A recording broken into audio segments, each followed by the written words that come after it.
Yoo qaqqaaliiwwan nagaa keessanii an nagaa kooti warroon hin beekne na bara waan anaatiin deebi'ee dhufeetan jira.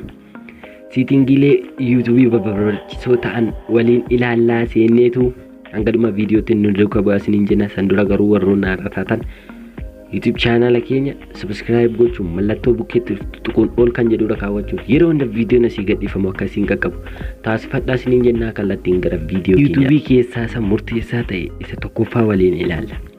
Kunis immoo yeroo bilbila keessan namatti kennitanitti abbaa fe'ettaa ta'u yeroo bilbila keessan namatti kennitanitti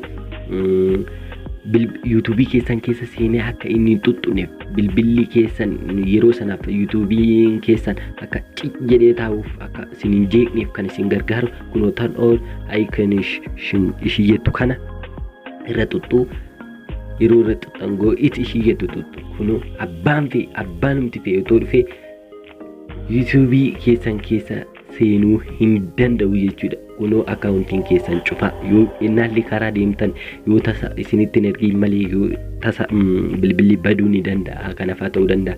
Kanarra kaawwatanii deemuudhaan baheessadha. Maaliif ofirraa cabsuu hin danda'u jechuudha. Kunoo siintu cabsata kanarra yoo keessan seenee fayyadamuu hin danda'u. Maalirra akka keessan imeelii hin qabdanii jedheetu imeelii isa duraa remove godhaa jechuudha. Namni sun oo tasa bilbilli keessan illee fudhate. Kana oddum kanarra tuquudhaan kunoo turn off icon ishii jettu kanarra tuttu si'a tokkoof yeroo ishiirra tuttan chaanaalli keessan isiniif deebi'a YouTube ilaaluu itti fuftuu jechuudha.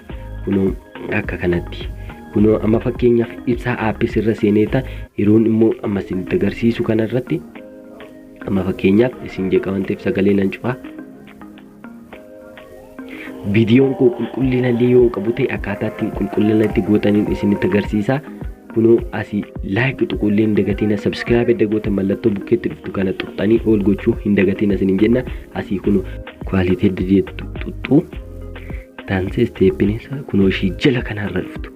Ishirra tuqxanii kunoo quality filadhaa isiniin jedha. Siitingii YouTube sirreeffameera waan ta'eef update ta'eera waan ta'eef isin rakkisuu danda'a.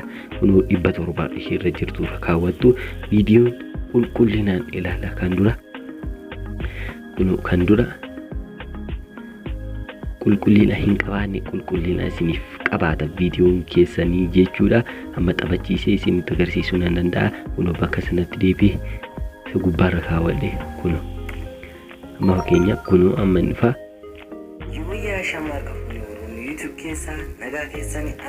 Kunoo qulqullina olaanaatiin jechuudha. Kunoo viidiyoon qulqullina olaanaatiin taphataa jechuudha. Warroonni illee asumaan haaraa taatan illee subscribe naa gochuu hin dagatina. Ija keessaniif immoo wanti murteessaa ta'e siitingii murteessaa tokko isinitti agarsiisa. Kunoo gara kanarraa dhuftu mallattoo loogoo keessaniif erga dhuftanii achirra xuxxanii kunoo gadi dhuftanii siitingis kan jettu kana keessa seentu. Ishii keessa hidda seentanii ija keessaniif waan murteessaa ta'e kunoo general kan jettu kanarra si'a tokkoof cuqaaftu. Erga cuqaaftanii dargis zim kan jettu kanarra si'a tokkoof tuttu. Kunoo ija keessaniif wanti barbaachisaa ta'e gurraachaa jechuudha. Wanti gurraachi kun ija keessan baay'inaan hin miidhu jechuudha. Kunoo YouTubein keessan akkatti bifa gurraacha qabata. Achumatti deebitanii siitingii keessa dhuftanii kunoo asii immoo kunoo video quality preference kan jettu kanarra dhuftanitti kunoo kan keessan low irra jira, data saver irra, high picture quality irra jira, auto recommended irra kaawwadha, auto recommended irra kaawwadha video qulqullinaan daawwachuudhaaf jechuudha. Top like kan jettu kana immoo next kan biraatti akka darbuuf isin gargaara waan ta'eef ishiinillee on godhadhaa isiniin jedha. Kunoo siitingiin as keessatti immoo murteessaa ta'e immoo tokko immoo kunoo download kan jedhu keessa erga dhuftanii kunoo asii USD card kan jettu kanarra immoo ishii kana of akkatti isinitti nasan on godhadhaa isiniin jedha. Maaliif viidiyoon keessa yeroo bilbila keessan cuftanii bantaniitti viidiyoon akkasiniif taphatu isin gargaara jechuudha. Download quality ishii jettu kana immoo ask each time irra kaawwattanii viidiyoo qulqullinaan daawwachuu ni dandeessu jechuudha.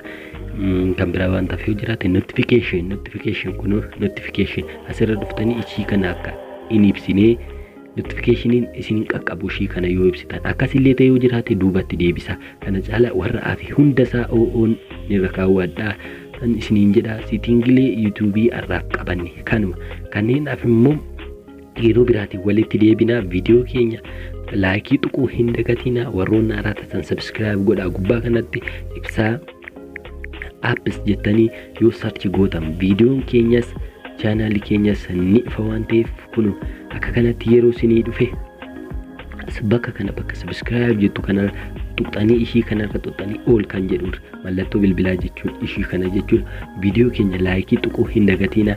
Viidiyoo biraatiin walitti deebina. Hangasittuu nagaanaaf ta'an isiniin jedha. Nagaatti.